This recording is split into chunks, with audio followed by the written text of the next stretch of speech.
This channel does not promote any violent, harmful, or illegal activities. All content provided by this channel is meant for an educational purpose only.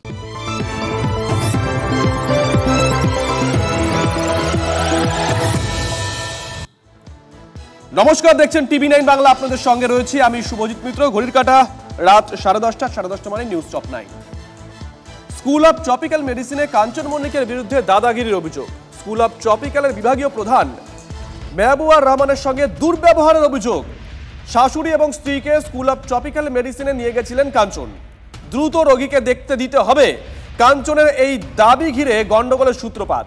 যদি অভিযোগ অস্বীকার করে পাল্টা চিকিৎসকের ওপরেই দাঁড় চাপিয়েছেন কাঞ্চন মল্লিক।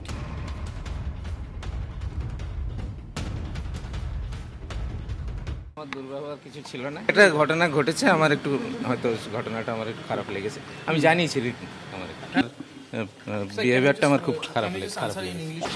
তো কি আপনার তরফ থেকে কি কোনো অসম্মান করার মতো কিছু হয়েছিল? না, আমি তো সেটা বুঝিনি।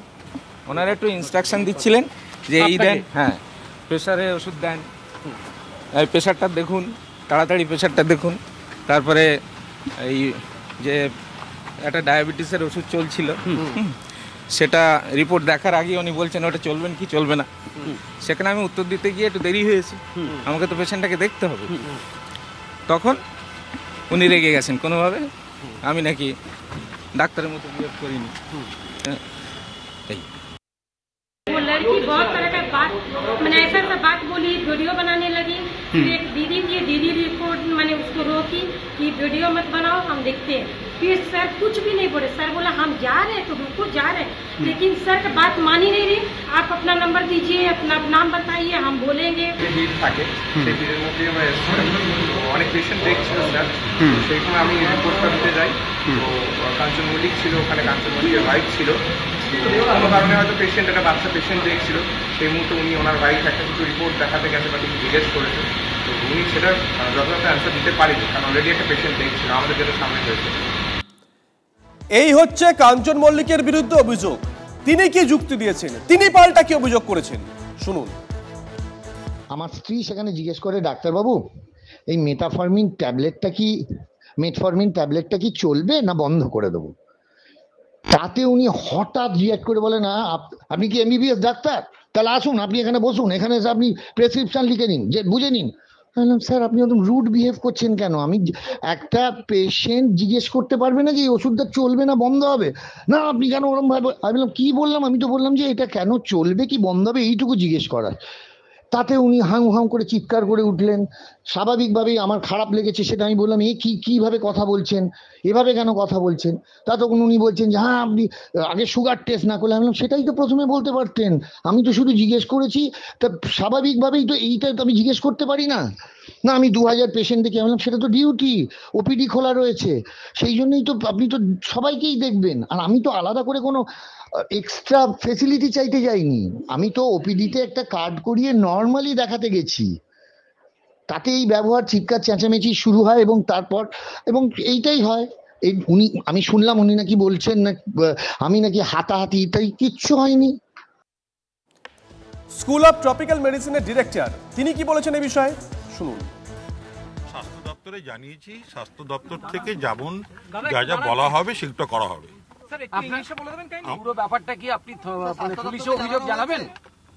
পুরোটাই নির্ভর করছে স্বাস্থ্য দপ্তরে। আমরা জানিয়েছি, উচ্চ যারা পদস্থ কর্তারা রয়েছেন তারা জেনে যেমন যা আমাদের অ্যাকশন নিতে বলবেন আমরা সেভাবে অ্যাক্ট করি, এটাই সাধারণত হয়ে থাকে। একজন জনপ্রতিনিধি হয়ে চিকিৎসকের সঙ্গে দুর্ব্যবহারের তীব্র নিন্দা করছি, মন্তব্য শশী পাজার। আমরা তীব্র নিন্দা জানাই।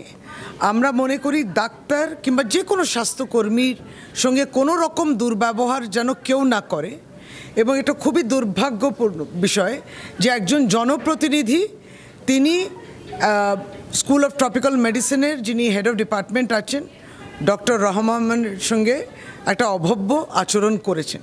তার তীব্র খণ্ডন করি, আমরা নিন্দা করি। তৃণমূল বিধায়ক কাঞ্চন মল্লিকের বিরুদ্ধে অভিযোগ যে তিনি দাবি করেন যে তার শাশুড়িকে অবিলম্বে দেখে দিতে হবে। চিকিৎসক জানান তিনি যে রোগীকে দেখছেন তাকে দেখেই তিনি তার শাশুড়িকে দেখে দেবেন, কিন্তু সেই ধৈর্য তৃণমূল বিধায়ক কাঞ্চন মল্লিক দেখাননি, বরঞ্চ রুদ্রমূর্তি ধারণ করেন কাঞ্চন মল্লিক। এই অভিযোগ করছেন স্কুল অফ ট্রপিক্যাল মেডিসিনের জুনিয়র চিকিৎসকেরা। তিনি চিকিৎসককে কার্যত হুমকি দেন এবং একই সঙ্গে তিনি যে শাসক দলের বিধায়ক তার কথাবার্তার মধ্যে বারবার সেই বিষয়টি তিনি তুলে ধরেন। এই অভিযোগ উঠছে তৃণমূল বিধায়ক কাঞ্চন মল্লিকের বিরুদ্ধে।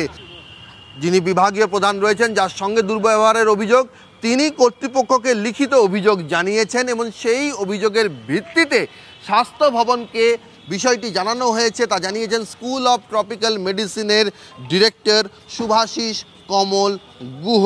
ক্যামেরায় সূর্যেন্দুর সঙ্গে সৌরভ দত্ত, TV9 বাংলা, কলকাতা। কলকাতায় এলেন জম্মু কাশ্মীরের মুখ্যমন্ত্রী ওমর আবদুল্লাহ। আগামীকাল দেখা করবেন বাংলার মুখ্যমন্ত্রী মমতা বন্দ্যোপাধ্যায়ের সঙ্গে। বৃহস্পতিবার নবান্নে বৈঠক হওয়ার কথা রয়েছে। জম্মু কাশ্মীরের পর্যটন নিয়ে এক অনুষ্ঠানে বিশ্ব বাংলা মেলা প্রাঙ্গণে যোগ দেবেন তিনি। পেহেলগাঁও ঘটনার পর ওমর আবদুল্লাহর সঙ্গে এই প্রথম মুখোমুখি হতে চলেছেন বাংলার মুখ্যমন্ত্রী। আরও একটা বড় খবরের দিকে নজর রাখতে হচ্ছে।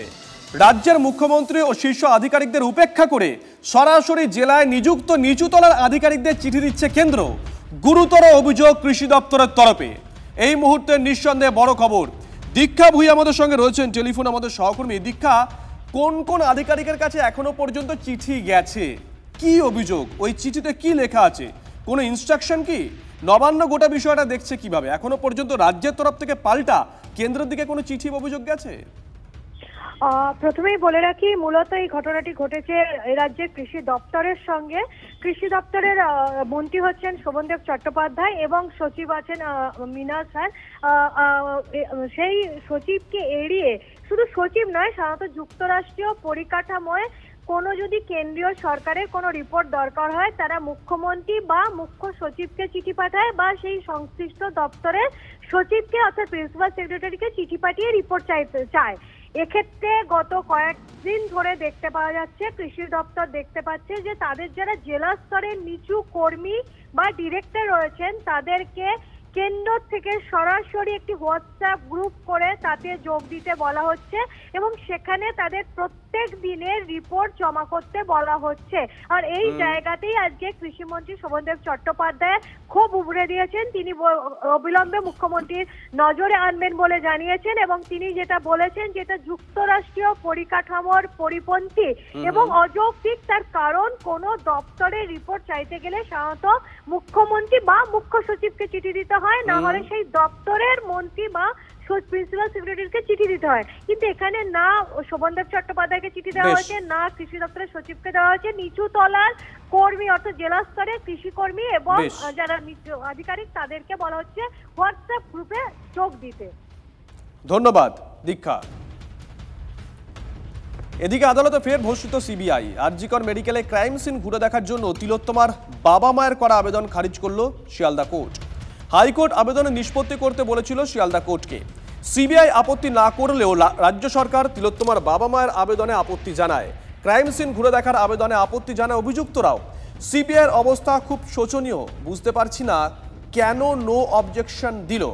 সিবিআইয়ের ভূমিকা আমাকে অবাক করেছে, মন্তব্য বিচারকের।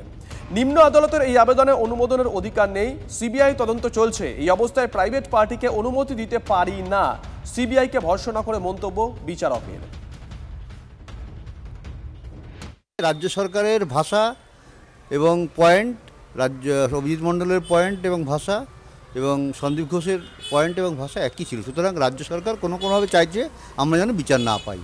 আমরা যদি এই বিচার পাই তাহলে রাজ্য সরকারের অনেক সর্বনাশ হবে, এটা আমরা ভালোই বুঝতে পারছি। সেখানে রাজ্য সরকার আমাদের সবসময় বাধা সৃষ্টি করছে। আমরা ভালোভাবেই বুঝে গেছি স্পষ্ট যে সন্দীপ ঘোষ, অভিজিৎ মণ্ডল এবং রাজ্য সরকার সব একই পথে চলছে এবং রাজ্য সরকারের হাত আছে ওদের মাথার উপরে।